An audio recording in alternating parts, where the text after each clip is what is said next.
Hello बच्चों, कैसे हो आप। तो आज हम करेंगे कार्यपत्रक 75, विषय विज्ञान, कक्षा 10वीं। और यहाँ पर आप अपना नाम लिखें और यहाँ पर कक्षा अध्यापक का नाम। तारीख है 20 जनवरी 2021। और आज हमारा जो ये कार्यपत्रक है ये बेस्ड है, ये रासायनिक अभिक्रियाओं और समीकरण पे।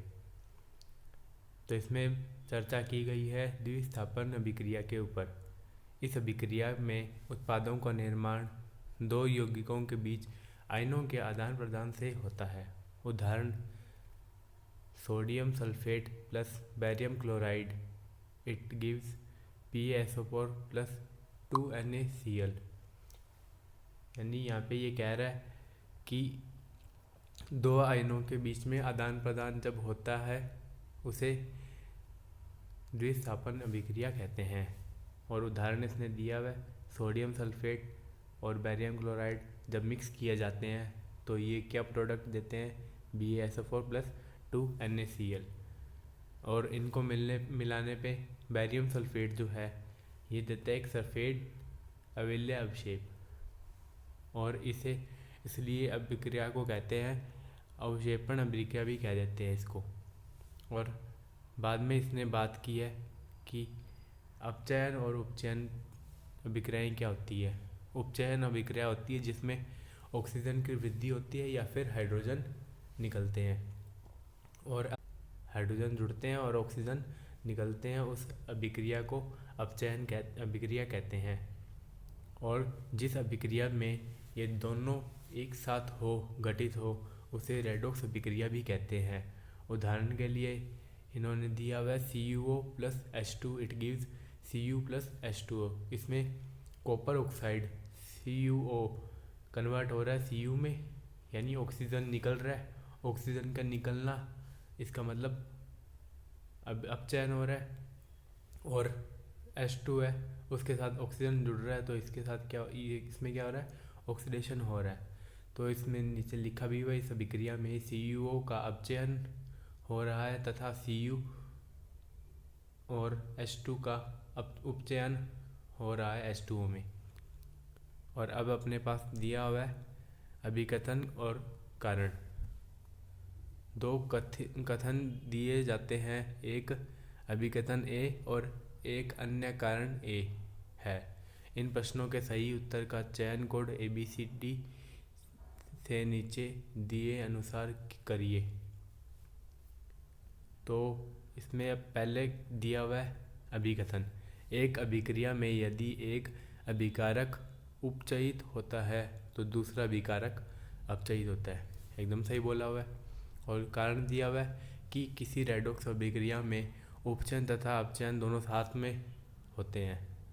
हाँ, रेडॉक्स अभिक्रिया यही तो होती है जिसमें उपचयन और अपचयन साथ में होते हैं, एक साथ होते हैं, मतलब एक ही अभिक्रिया में होते हैं। दूसरा भी कथन दिया हुआ है, दहन एक उपचयन अभिक्रिया है। हाँ, सही है। और कारण भी इसका दिया हुआ है, एक दहन में ऑक्सीजन एक संयोग होता है। तो यानी कारण दोनों सही है और अभिकथन को सही से समझा रहे हैं। तो इसका आंसर हो जाएगा A, कि A और B दोनों कथन सत्य है तथा R अभिकथन की सही व्याख्या है। और इसके साथ इसके ऊपर कुछ क्वेश्चन दिए हुए हैं, कुछ प्रश्न दिए हुए हैं अच्छे अच्छे। तो उन क्वेश्चन को करते हैं अभी अपने। तो पहला क्वेश्चन है, उन अभिकारकों को पहचानिए जो उपचयित तथा अपचयित हो रहे हैं। उपचयित मतलब अभी आपको बताया था ऑक्सीडेशन होता है और अपचयित होता है रिडक्शन। तो उपचयित पहले रिएक्शन में क्या हो रहा है, CuO प्लस H2 ये दे रहा है Cu प्लस H2।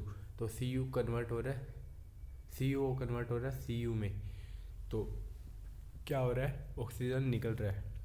तो यहाँ पे क्या हो रहा है, रिडक्शन हो रहा है, यानी अपचयित हो रहा है। पहली अभिक्रिया में अपचयित हो रहा है CuO Cu में, और दूसरी अभिक्रिया में ZnO है वो Zn में उपचयित हो रहा है। और C जो कार्बन जो है वो कार्बन ऑक्साइड में उपचयित हो रहा है।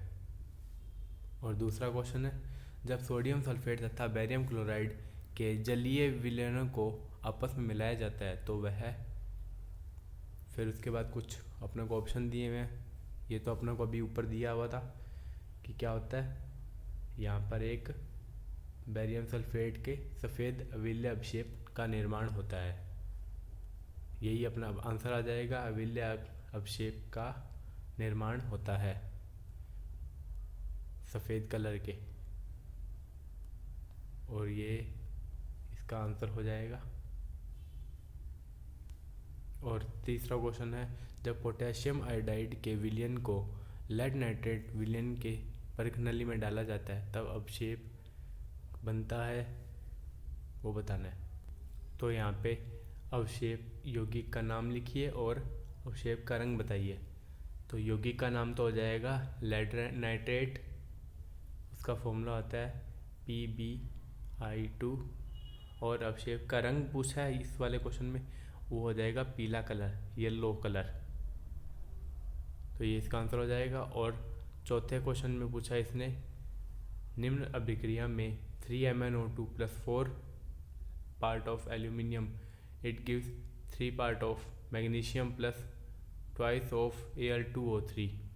और पूछा है उपचयित और अपचयित पदार्थों के नाम लिखिए। तो इस क्वेश्चन में उपचयित और अपचयित पदार्थों के नाम पूछे हैं। तो उपचयित हो रहा है, उपचयित का मतलब होता है ऑक्सीडेशन, और वो हो रहा है इसमें Al में। Al जो 4 पार्ट ऑफ एल्यूमिनियम वो कन्वर्ट हो रहे हैं Al2O3 में, यानी ये ऑक्सीडेशन हो रहा है इसमें। और MnO2 और MnO2 से Mn में क्या हो रहा है, रिडक्शन हो रहा है। इसमें क्या हो रहा है, रिडक्शन हो रहा है। तो इसी के साथ ही अपनी वर्कशीट कंप्लीट होती है।